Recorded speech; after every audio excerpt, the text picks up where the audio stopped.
Hey guys, today on People Now, new details revealed in the Jayme Closs kidnapping case. Also today, a happy 10-year anniversary reunion between Captain Sully Sullenberger and passengers who were aboard the plane he landed in the Hudson River. Did Katherine Schwarzenegger unknowingly predict her relationship with Chris Pratt? A newly resurfaced video has given us clues. A very personal, painful health confession from Dancing with the Stars pro Julianne Hough.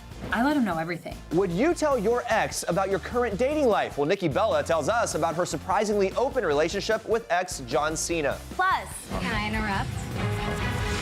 We're recapping the best and worst moments from last night's episode of The Bachelor. It's live today on People Now. Let's go.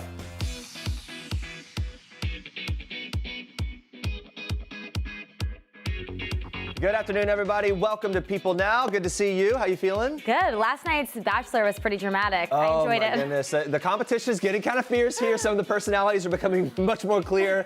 Demi ruffled some feathers. She is stopping at nothing to win over Colton. I don't know if she knew how she would be depicted, but it is something. And apparently, if you're 27 or older, you are in the Cougar Club. I think a lot of people are upset about that. We'll give you a full recap of the episode later, but for now, we want to know what are your thoughts on this season's possible new villain, Demi. Possible? Do you love her boldness, or don't you just take it too far? Vote in our People poll or tweet us with the hashtag PeopleNow. She's a villain for now, but you never know. Sometimes they come around. It turns quick. And there are actually a few others that we have our eyes on that might emerge as villains. Yeah. We will talk about that a little later. We're going to check in on your poll results a little later, too. For now, here's what you need to know and what's trending for today. On a much more serious note, new developments in the alleged kidnapping of Jayme Closs. In an exclusive interview with CBS News, family members praised Jayme Closs for her courage and expressed relief at her return. Watch this. I woke up this morning and it's finally like I don't have that pit in the bottom of my stomach anymore.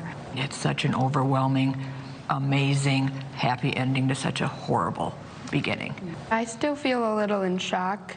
I just want to go over there every day to my mom's house and see Jayme. It's amazing to see her home. Now, family members also shared some beautiful moments of Jayme reuniting with her family, with People. They confirmed to CBS News that Jayme was doing fine, but they were taking it slowly. Now, despite wanting to know what exactly happened, they're not asking Jayme about the whole incident at this point, just letting her heal and take her time and getting back to life as normal. The details, though, they are really unbelievable surrounding this case. The complaint against 21-year-old defendant Jake Thomas Patterson alleges that he held Jayme captive in a cabin in Gordon, and that on January 10th, he told her that he would be leaving for 5 or 6 hours. She told police that once she was certain that he had left, she freed herself from beneath his bed, where she routinely had to stay when he went out or if he had company over. She threw on a pair of his shoes and she fled the house. Here's the quote. Jayme walked out of the house and walked towards the road to the woman who she saw walking a dog. And according to that complaint, Jayme alleged to police that Patterson made it clear that nobody was to know that she was there, or he said bad things were going to happen to her. The girl allegedly described how on one occasion Patterson got mad at her. He hit her really hard on her back with what she described as a handle for something used to clean blinds. She said that it hurt really bad when he hit her with it. The criminal complaint against him alleges that Patterson became aware of Jayme when he spotted her boarding the school bus outside her home one morning. He allegedly told investigators, quote, when he saw Jayme, he knew that was the girl that he was going to take. Just chilling to hear that account of it. And the alleged abduction of Jayme was the suspect's goal on October 15th. That's the night that he's accused of killing her parents, 56-year-old James and 46-year-old Denise Closs. Killed him in their Barron County home before abducting Jayme. Now, Barron County Sheriff Chris Fitzgerald alleged that Jayme was Patterson's only target in that entire incident. Meanwhile, the Barron County District Attorney confirmed that more information will come out as the investigation progresses. But in the meantime, credit for this rescue, it all had to be shared. Take a look at this. Jayme deserves enormous credit as a 13-year-old, and she has such bravery to have done what she had done. But there were many, many others as well that if all those pieces had not fallen into place on that particular afternoon, the outcome could have been very different. The judge has ordered Patterson be held on $5 million bail. He's due back in court February 6th. You can get more updates on that on people.com. Guys, it's been 10 years since Captain Chelsea Sully Sullenberger safely landed a plane on the Hudson River. We remember this. Hard to believe it's been 10 years, actually. Sully reunited with some of the passengers today on GMA to talk about the miraculous events that occurred 10 years ago. Facing death and escaping it, Eric Stevenson, that's him kneeling on the wing. He remembers writing a goodbye note on a business card tucked in his pocket. To my mom and to my sister, I love you. I think at a time when we all needed it, it gave us hope. And so I think being the stewards of this story and a part of this living history, I think is what gives us a purpose too. The event, which has aptly been named the Miracle on the Hudson, occurred January 15th, 2009, when a flock of geese collided with U.S. Airways Flight 1549, knocking out both of the plane's engines. When Captain Sully realized he wouldn't make it back to LaGuardia Airport, where the plane had initially taken off, Sully, a former U.S. Air Force fighter pilot, managed to land the plane on the Hudson River, saving the lives of everyone on board. Although everyone was saved, listening back to Sully's conversation with air traffic controllers, it's still chilling to listen to. Here's part of that. This is Cactus 1539. Hit birds. We've lost thrust on both engines, returning back towards LaGuardia. We may end up in the Hudson. You can hear how incredibly calm he is. And I remember as watching that movie, how calm he was through the whole thing. Very remarkable story. Sully was hailed a hero. Something he told People back in 2016 was a great struggle. He said, quote, "I resisted the H word initially, but I certainly have grown to understand people's need to feel the way that they feel about this event, and by extension, about me." Let me just say, if there's ever been a hero, this guy's a hero. Sully added that he regularly keeps in touch with Flight 1549 crew, all who are still grateful and thankful for their hero, Chelsea Sully Sullenberger. What a great story. Guys, in an interview with Women's Health magazine, Julianne Hough is opening up about the effects of endometriosis, specifically how it affects her sex life. Hough, who's been living with endometriosis since the age of 15, says that it can make sex painful and frustrating. She told the magazine this. She said, endometriosis can definitely cut things short. She said, quote, "Sometimes we're in the middle and I'm just like, stop." Hough says that she's learned to listen to and understand her body. She takes days off from the gym. She rests whenever it's necessary. She uses meditation, breathing techniques as well to scan her body and deal with all of this. She also says that it's important for women with endometriosis to empower themselves through education on the whole condition. Here's some of what you should know. Endometriosis is a disorder in which tissue grows abnormally outside the uterus. It affects 1 in 10 women of reproductive age, which is a big number. That's a high number. And some of the symptoms of this, because I didn't know that much about endometriosis, but painful periods, pain with intercourse, pain with bowel movements, excessive bleeding, infertility. So it's a really serious condition that she has. Yeah, it affects a lot of different things. And Hough sometimes has to tell, she says, she opened up about this, tell her husband, the pro hockey player Brooks Lake, that intimacy is temporarily postponed. It's something that they deal with as a married couple. We remember their marriage back in 2017. We covered that at length here. Romantic outdoor ceremony in Idaho. They called the whole weekend a celebration of love and nature. And look, this is something that I'm sure that he was aware of and that they discussed before, and now she's opening up. Well, I'm glad that she's really open about it, since it is such a common thing. It's good for other people to know that, you know, you can live with this, you can still have sex, you just have to have a partner that understands and be very communicative about it. Yeah, and figure out how to make the whole thing work. And we wish her the best in that ongoing battle. All right, on to this. Kourtney Kardashian, she's leaving the drama in 2018, guys. She's appearing on Watch What Happens Live with Andy Cohen Monday night alongside Kim Kardashian West and Khloe Kardashian. Kourtney responded to a fan who said there were rumors that she was terrified of ex Scott Disick proposing to his new girlfriend, Sofia Richie. Here's what she said. I was like, what rumors? This is scary. What would be your reaction if they got engaged? Congratulations. Wow. The relationship between, the relationship between Kourtney, Scott, and Sofia is pretty amazing. The trio regularly vacation together along with Scott and Kourtney's kids. A source told People magazine that Sofia loves Scott and wants to be with him, and she, quote, loves being around Scott and his kids, which is really important. The source also told People that Richie is happy to have built up trust with Kourtney and, quote, prove to Kourtney that she's great with her kids. I mean, look, those three are always hanging out, so I do believe it when she says that she wishes them the best. Yeah, it's not like this is the first time she's addressed them or that we've seen them together. They have I think it's a bizarre dynamic, but it does seem to work. It is bizarre, but I do appreciate it. I mean, when there's kids involved, I feel like that's the best solution, is just to be cool with it. I'd rather than be cordial, for the sake of the kids. I feel like she's just like, let Scott do what he wants. I want to stay out. Well, that's the other thing. It's like, they've got so much going on. Like, what does she care? Like, all right, do your thing. I don't think she cares. All right, you've got more for us. Yes, we've got a fun throwback for a new couple in today's Star Treks. Looks like Katherine Schwarzenegger has been keeping an eye on new fiancé Chris Pratt for some time now. In a recently unearthed Access Hollywood clip, the actress is asked to choose between Chris Pratt, Chris Hemsworth, and Chris Evans. Hard decision, to be honest. While Katherine initially said Chris Evans, she quickly changed her mind and told Access Hollywood, quote, actually Chris Pratt. Chris Pratt has been looking good lately, so you never know. Great save there. Now, according to Access Online, who posted this video on Instagram, this interview happened a whole year before the couple met. Guess it was just meant to be. Now, Pratt shared the exciting engagement news in a touching Instagram post early Monday morning after a whirlwind romance that began in July of 2018. Now, this comes a little over a year after Pratt announced his separation from Anna Faris in August of 2017 after almost 9 years of marriage. But nothing to worry about, no bad blood between the two. Anna commented on Chris's engagement post, writing, I'm so happy for you both. Congratulations. All right, in an interview on The Ellen Show, comedy mainstay Lily Tomlin told Ellen how she passed on an offer to come out on the cover of Time magazine in 1975. Now, she was sitting alongside her Grace and Frankie co-star Jane Fonda, and the almost 80-year-old actress said that it wasn't quite the right time for her. Pat Kingsley called me, who was my publicist. Oh, God, I love her. She told me that Time would give me the cover if I would come out. It was a hard decision to make. Yeah. And so I fell down on the side of probably, after what you went through, probably good sense. But,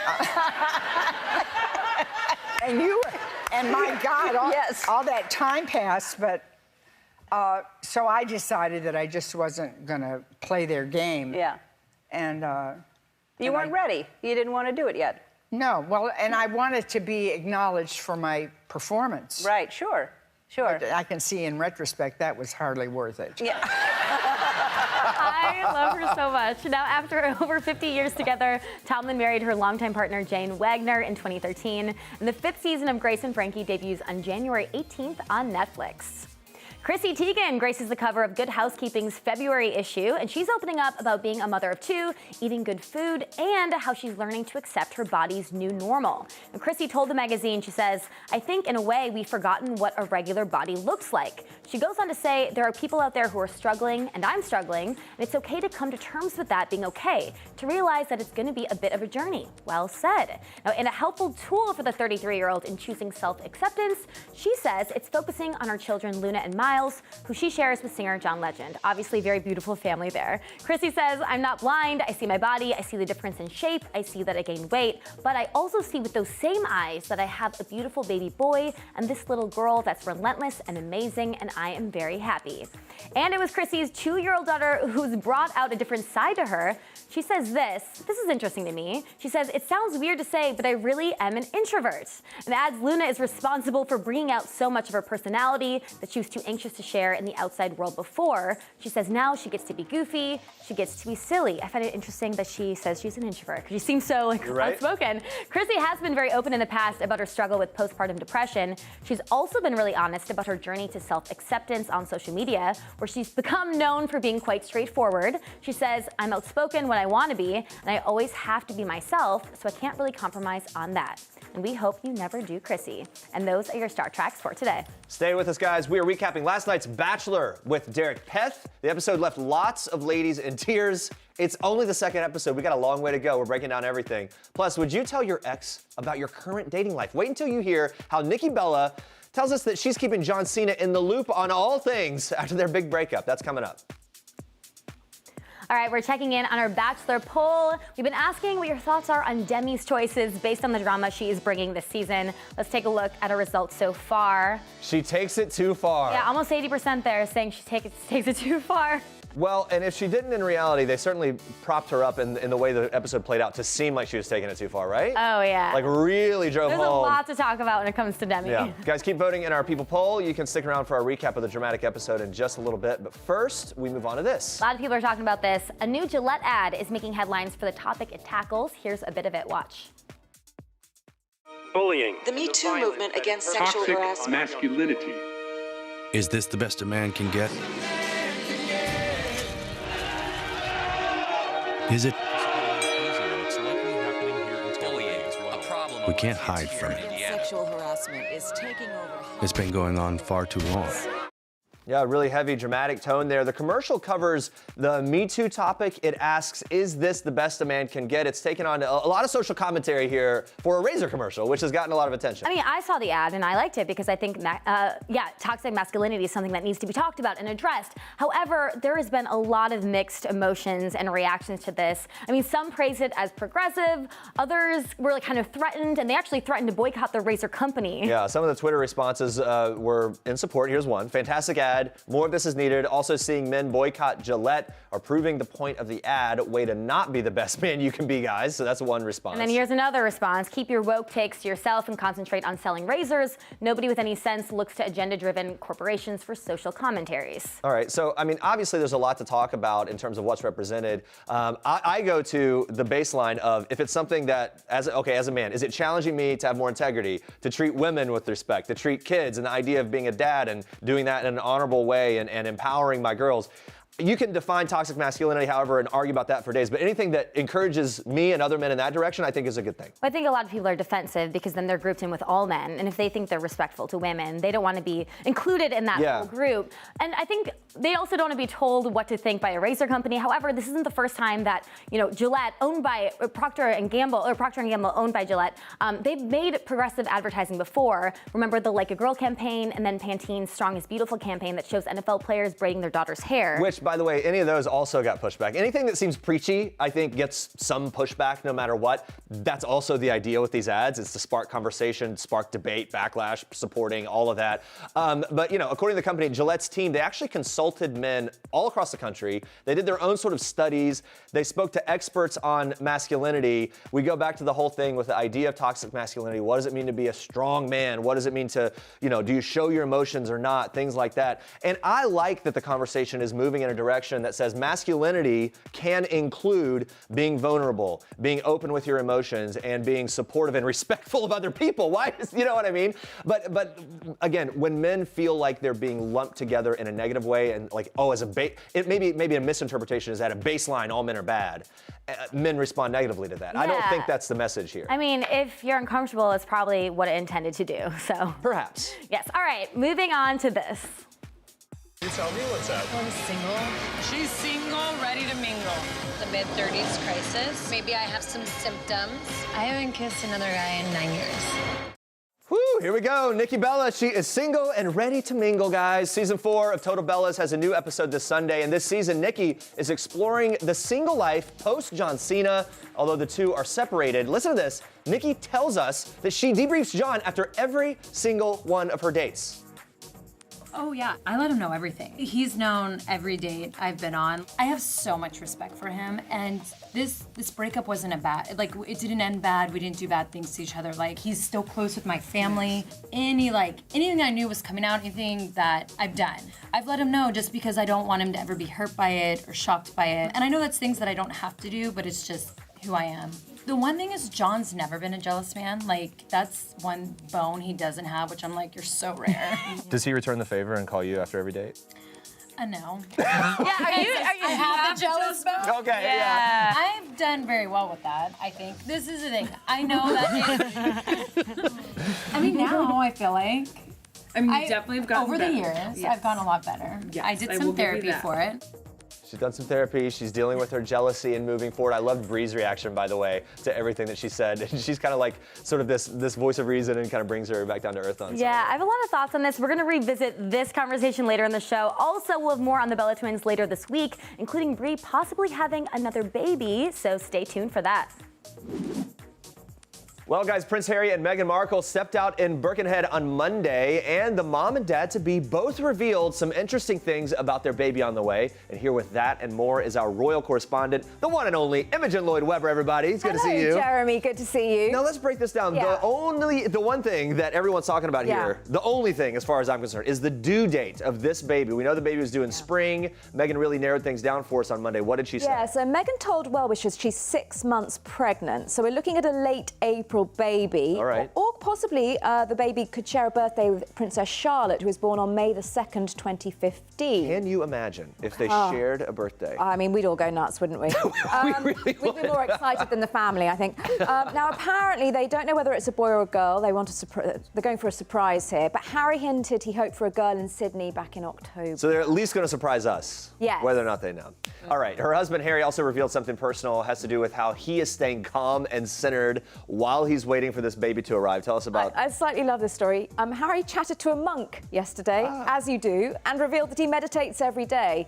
Now, Meghan, when she still had her blog, The Tig, said that she'd been practicing meditation since 2014. So obviously she's turned Harry onto it. Well, they better get the meditation in while they can, because it's not as easy to do with a newborn running around. They're definitely not taking it easy, though. The final few months of pregnancy. What is next for Meghan? Okay, so Meghan is scheduled to meet animal welfare charity METOO tomorrow. She'll meet staff, volunteers and beneficiaries and hear more about the various initiatives from community engagement to international projects. So she's staying busy with that. Yeah, and it's going to be a busy day because later she and Prince Harry will attend the premiere of Cirque du Soleil's Totem in support of Centre Bali at the Royal Albert Hall. The evening will raise awareness and funds for Centre Bali's work with children and young people affected by HIV. We talked about Harry's charity a lot over the years, Jeremy. A little Cirque du Soleil date night. Yeah. That's nice for the parents to be. And Prince William and Kate, they're also keeping busy in the new year. Tell us what's on their calendar next. Oh, I love all these photos from Kate today. Kate was visiting the King Henry's Walk Community Garden in Islington. She met with volunteers to hear how the project brings people together through gardening and food growing. Also announced today, Kate, the Royal Horticultural Society, try saying that quickly, Jeremy, and landscape architects Davis White have today announced they will design and build the 2019 RHS garden at the Chelsea Flower Show, which is very prestigious. And this is my favourite part of the visit today. She was making pizza, Kate, with some children. Really? And one of the kids asked her, does the Queen like pizza? To which Kate responded, that's a good question. I don't know. Maybe next time I see her, shall I ask her? So she's never seen her eat pizza. We at least know that. I'm not sure if I can see the Queen of England eating pizza. Come on. I don't. Why not? The Queen can eat pizza. She's and a favorite topping we know would not be garlic. She doesn't like garlic. There is no garlic in the royal households at all. What if she go for like the pepperoni, cheese, sausage? Meat lovers, or is it more like a Hawaiian pizza? A little bit more traditional. I can't see her. These are the details we need to get to the bottom. Next week. Next week. I'm on it, Jeremy. I'm on the case. Thank you, Imogen. And guys, now we move on. Take a look at this.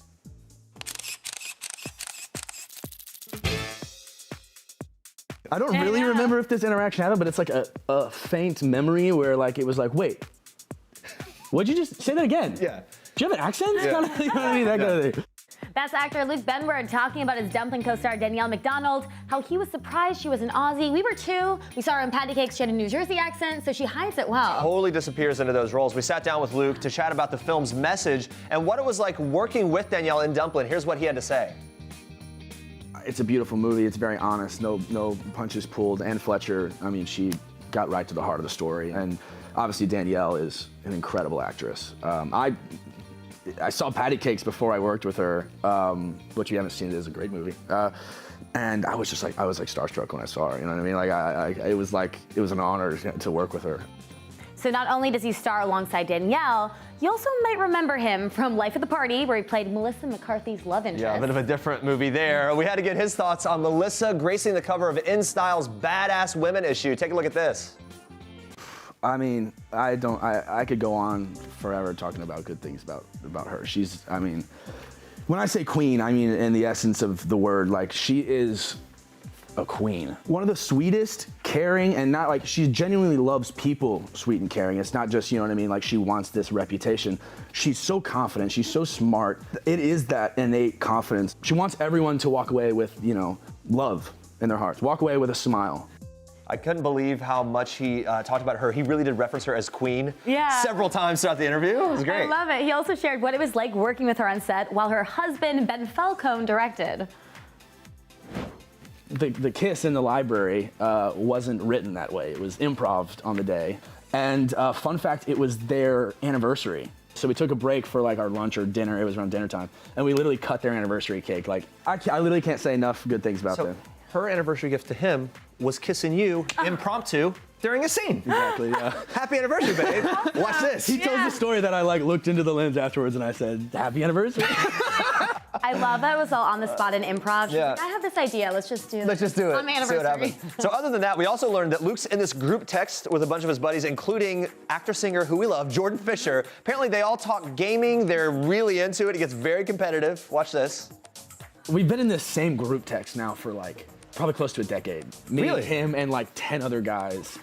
And basically, we would just play Call of Duty like every night for like 4 hours. We'd start at like 10 and get off at like 2, and it would just be like, you know, we'd play like 4-on-4. Like it was all just friends. And so that's kind of where like the game group, that's what we call it, started. True, yeah. So yeah, we basically the rivalry started on COD. I mean, that's where we kind of like I can actually compete with him. But no, he's definitely got me. So the same people on this group chat for 10 years? Oh yeah. Has anyone left? Awkwardly? One person had to kind of be excommunicated. Too much. Yeah. Well, yeah. Different A little. It was yeah. It wasn't unprovoked. We'll put it that way. A group chat for 10 years? That's a long time. That's really commitment. Dedication. They are super gamers. We'll hear from Jordan Fisher soon, too. Yes, you can see more of Luke and Dumplin currently streaming on Netflix. And now, guys, we move on to this. It's Tuesday. You know what that means, of course. Last night was Bachelor Monday, and the second episode delivered laughs, kisses, and plenty of tears. Yes, and here to break down all the drama is Bachelorette alum Derek Peth and Entertainment Weekly's Kristen Baldwin. Welcome. Woo, how are great you to see you guys? guys. Hello. Where should we start? Let's do this. Let's jump into Demi. She has taken the reins as kind of this season's villain. We'll get to her rose ceremony stunt in a little bit, but first let's discuss the group date. She kissed Colton in front of the other girls. How do we feel about that? Was it too forward? Was it the right move at this point in the game? What do you think? I think she's really playing mind games with people. Yeah. She is totally trying to get other people to spin out. We've already seen some of that, so, you know, if that's your move, that's your move. By the way, picking up the group rose turned out to be like the worst thing she could do. Some of the like flipping out about that, right? People were really losing their mind. I think Demi has one goal, and that's to get on Bachelor in Paradise, and I think she's really going to do it. I mean, she does not seem to be taking any of this seriously, which, like, why should she? Well, why should she? so far she's at the top of the list. And you were there at Bachelor Mansion the first night. That must have been really cool. Did you kind of see that side of Demi? I mean, it's so chaotic that first night because it was 30 women and they're like, 100 people, staffers in the mansion at the same time. And, you know, she was the one, they wanted somebody with a big personality to come out of the limo first, and that's who they sent because she obviously, she obviously has a big personality. Do you think she's too forward or is she owning it and that's good? I think that who's too forward is, I can't think of her name, but the one with the horn. Oh, yeah. That's like too much. That feels You fake. could see the irritation on everyone's face when that happened. I did. I muted the TV for a little while. I do want to go back to Demi, though, so let's take a look at the rose ceremony moment where Demi really ruffled some feathers. Watch. Tell me more about your dating experience. You said good, bad. Yeah, I on and off. mean, can I interrupt? How's it going? Yeah. Here, I'll give you a hug. Thank you. You're welcome. How's it going? Good, how are you? What is it? You weren't wearing this when I first walked in. I know. I'm just trying to get you comfortable. Oh, okay. I want to show you something. All right. So we're gonna What go. you showing me? We're gonna go upstairs. We're gonna go up. Hey, what are you kidding me? I want to show you my fantasy closet. You're gonna love this. Bold move. What do you guys think of the fantasy closet? Poor Tracy was shook. Like, first of all, you know, she couldn't handle the rose, and then to have her time interrupted by a, vixen in a bathrobe. Who, by the way, was fully clothed under. Yeah, underneath just her dress. Yeah. Look, again, I think Demi knows what is good TV. Demi knows, we thought Katherine was going to be the villain, Katherine with her little dog, and Demi's like, I've got you. She saw that and she turned it up a notch. But also, you've been there. There's no doubt the producers had a robe for her, right? Like, hey, here's a robe. Here's an idea, right? Like, she didn't just have the robe there. Yeah, but that had to be her own decision how to handle it. The rest of it, I guarantee she set that up and was like, "Can you get me a robe?" Yeah. Okay. Yeah, Art department. They have a little art room where they have all kinds of props in case you want to, have a picnic. Oh wow. Yeah. It's like when you're at a party with the photo booth, you've got all these options for how to make it right. Like, I didn't even think of that. Oh, robe. Let's do this. I love that's really funny. Like the prop room for that and coming up with ideas. No one had to tell her to do that. Yeah. Demi obviously getting under Tracy's skin quite a bit. You had villains in your season. What's your advice for Tracy and how to deal with this whole thing? Make the experience about yourself. That was what I said to Chad. Chad was our Oh gosh, yeah. And when he got too much, I was like, I said exactly, you're ruining this experience for me. And so whatever you want to do for yourself, that's fine. But at this point, once you step into like my world, so make it about yourself. Don't react. There's also that weird balance on someone in your position to not even give him the time of day and the airtime to get frustrated with what he's doing. It almost feels it, right? It's a weird Yeah. And then it shows your insecurities. Yeah. That's good. Focus on yourself. What a tangled mental game. Yeah, going back to the first group date, Elise really surprised us, took home the first rose. I love that. Now, she's in her 30s, which apparently is... Oh my God, That's pretty old on this season. Old woman river. Yeah. What are your thoughts on Elise, and why do you think Colton's so attracted to her?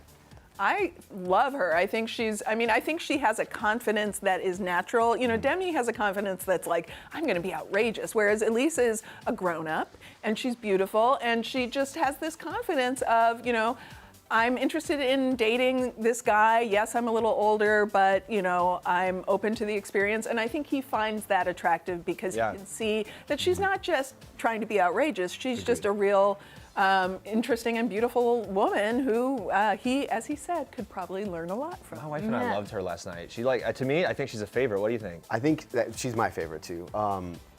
Colton has a tendency to sit back and kind of let like women who have something to say, which Demi said, by the way, you know, drive him towards, hey, here's the direction we're going. And she's definitely that in a calming presence, right? Like a mature way.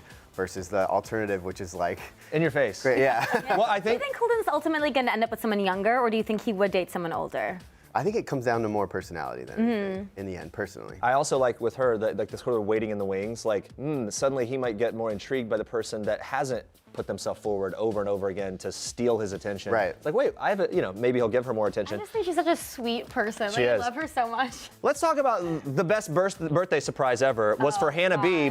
Oh, how amazing. It's my birthday, I get a one-on-one day, and then it becomes the most awkward thing that we've seen in a long time. By the way, the death knell on Bachelor, you go to the desert for an awkward date, it's pretty much always going to be a bad thing. Historically, that's not gone well. Let's take a quick look at this. Your turn. Stop stalling. Dang it. I really feel like you took my words. Yeah, I wish you would have let me go first. I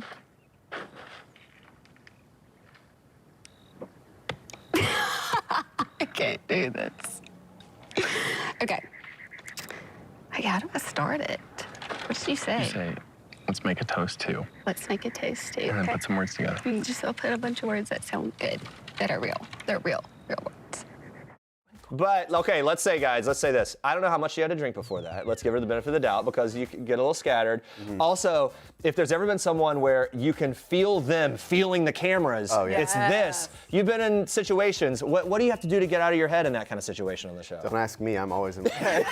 You're always like closed down? I don't know. I think you have to plan ahead for dates, too. It's the first date. There's so much to talk about. Just come up with a couple topics. I put notes down, you know, and actually after this, too, for the one-on-one, you know, you have like a whole 3 hours where you're like getting ready for the second half and you're eating dinner and you're talking with a producer, like game planning. Get some preparation together. It's like, what do you like to do besides play football? It would have been better if she did show up with a note card. That would have been more comfortable than that, for sure. sure. What are your thoughts on this? You know, I felt bad for her because she obviously was so uncomfortable. And when Colton is the one telling you how to articulate something, that's a really bad sign. I know. But I think also she did pull it together by the end. I'm sure she had some pep talks with producers in that 3-hour period where they were like, how about you talk to him about this or that or the saved other? by the birthday. She got the birthday rose. Yeah. That's what I was calling it last night. Well, I don't know. Saved by her little talk about virginity. Yeah. She was Did upset that help, I guess? It absolutely He also helped. started narrating the date when he was like, this is beautiful. Yeah. These are the moments you remember. That's a bad sign when you're narrating your own. Right. Look at the water. There's also this pageant rivalry. I think we're going to see. What are your thoughts on this? Because it seems like Hannah might be a little crazy according to CAELYNN. So what do you think is going to go down? I loved Hannah thinking that she was secretively whispering that. I know. as if they hadn't thought of that before. It sounds like this is the second time they've been roommates, so I'm ready to see where this goes. Well, and CAELYNN said, right, didn't she say like, ooh, I think the other side's gonna come out pretty quickly. Yeah. And based on the teaser for next week, where they showed Hannah just doing like, for 30 seconds or something. Yeah. That seemed kind of crazy. I think she said that she has a beautiful monster inside.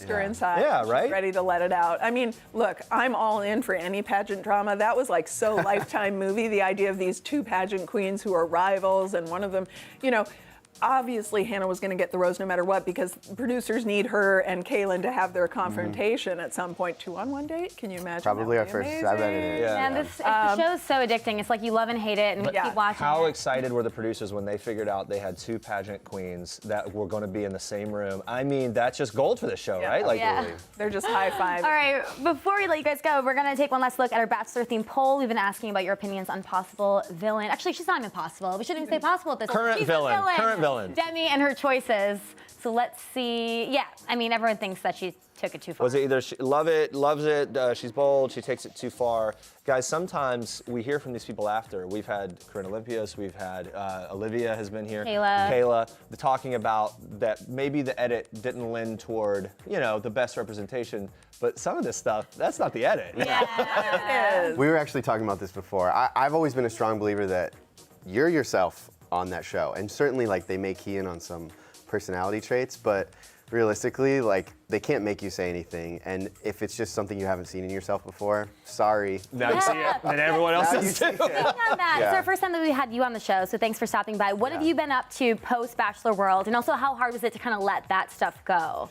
Well, obviously I'm still here. Maybe we're not letting it go. Look around. Let the drama go, at least. Exactly. So I work at Laurel Road Bank. It's a digital banking company here in New York City, and we focus a lot on millennial finances, and student loan refinancing is our bread and butter. We save people on average $20,000. Wow, very cool. So these girls on the show that are in college or just out of college, hit you up. Yeah, let me know. DM me for financial reasons instead of the that leads to my question. Who should pay on the first date? Who should pay on the first date? I always pay. Yeah. I just like, I appreciate an attempt, but I will pretty strongly be like, no, but right move. You want the reach. The reach. Right? At least reach. At least prove to me that you had cash in your pocket. If I would have. I don't know if that's because it makes me feel really like manly, but now all the contestants who leave the show and get really great endorsement deals on Instagram to sponsor a product can come to you on how to funnel that money. My gosh, it's all paved out here. Derek, Kristen, thank you guys so much. Good to talk to you. Watch the drama unfold. Tune in to The Bachelor Monday nights, 8 p.m. Eastern, of course, on ABC. This is Jennifer Lawrence in People. This is Jennifer photobombing Taylor Swift, and Sarah Jessica Parker, and Liam Hemsworth. This is Jared Leto in People, photobombing Anne Hathaway, and Reese sneaking one in on Sophia and Joe. This is Dustin Hoffman, photobombing the dame herself, Judi Dench, proving that while we all love the fashion of the red carpet, it's people who steal the show. People, the details make the story. Don't miss this week's People. All right, guys, lots of good stories today. Yeah, I always like hearing from Chrissy Teigen. So she was on the cover of Good Housekeeping, and she was really open about, she's talked about postpartum depression. Also, now she's talking about accepting her body. And I think it's because she's grown up, in the spotlight as this model. There's always these comparisons, especially to yourself. And I think it's really good that she has this positive message towards girls. Don't forget, too, Chrissy Teigen, look, she's a Sports Illustrated swimsuit model. She's done all these other things in terms of her career that the focus has been on her body from the start. And she's done a really great job, I think, kind of navigating through social media and everything else, owning who she is, being real, being an example for not only the model women, but also, or the model type bodies, but also very like real women who aren't models. And this part of it, particularly seeing her go through motherhood, I guess maybe it's because I'm a dad or whatever, and my wife and I talk about this kind of thing all the time, but it really has showed this whole other side of her. And I love that she's accepting the beauty of motherhood, right? Well, I think it's really important when she says that we forget what a real body looks like. Because today, with all the photoshopping, with all the Instagram, with all the filters, with all the Facetune, you do forget that those aren't real. I mean, they're real bodies, but not everyone looks that way, and that's totally okay. So she embraces everything. I mean, I've been following her for a while, and she's absolutely hilarious on social media. But she shows pictures of her stretch marks, of rashes. She recently tweeted out, she said, "Do you guys want to see this rash that's on my butt?" And then people were like, "No." She's like, "Okay, I'll show the one on my inner thigh." Yeah, right. I love the way she embraces it. I think she's a great role model for her kids that are going to grow up and also, want to compare themselves and everything. You know what? It's an interesting thing, too. You can tell a lot about someone's partner based on who they reveal themselves to be. And I have grown to love John Legend even more as Chrissy Teigen has revealed who she is more and more. Another piece that was interesting there, I think a lot of moms relate to, is when she said, look, yeah, my body's changed and it's different, but I also look and I see my beautiful kids, and they are there now. I have also done that. Like, that's part of who I am. It's not just sort of this physical expectation based on social standards and everything else. So, have your kids made you more outgoing, like me, Chrissy? I think you've always been. No, I've always been outgoing. My kids have it's. Maybe they've calmed you down a little bit. Maybe they've calmed me down. I don't have as much energy to just like go, but there is something about being so happy and to settle in to just like a calm night in with those people and just like one-on-one time. You see her do that all the time. Chrissy Teigen posts constantly about her and John love to just be in, low-key nights in, right? Yeah. They're like dressing up in like princess costumes and stuff, like the things you do as parents. Well, she says she's an introvert, which is so shocking to me. I don't know if she knows the definition of an introvert. Is she really an introvert? There can be extroverted introverts and the whole thing. All right, I really want to talk about this. So Nikki Bella was just on our show with her sister, and she opened up about how she's dating again, getting back in the dating scene after her split with John Cena. And the shocking thing to me is that those two will actually talk about the dates she goes on. Her and John. Yes. She'll call John up. Hey, here's what happened. She says that we played the clip earlier, she respects him so much. She wants him not to be sort of surprised by anything he sees. She in this season 4 of Total Bellas, went on a date with Peter Krause from The Bachelor, speaking of Bachelor. And so she opened up to us some about that, and we'll hear more about all of that later on. I don't think that goes week, anywhere. It doesn't go anywhere. No, we weren't spoiled, but I don't think it goes But she said that was her first date since John Cena.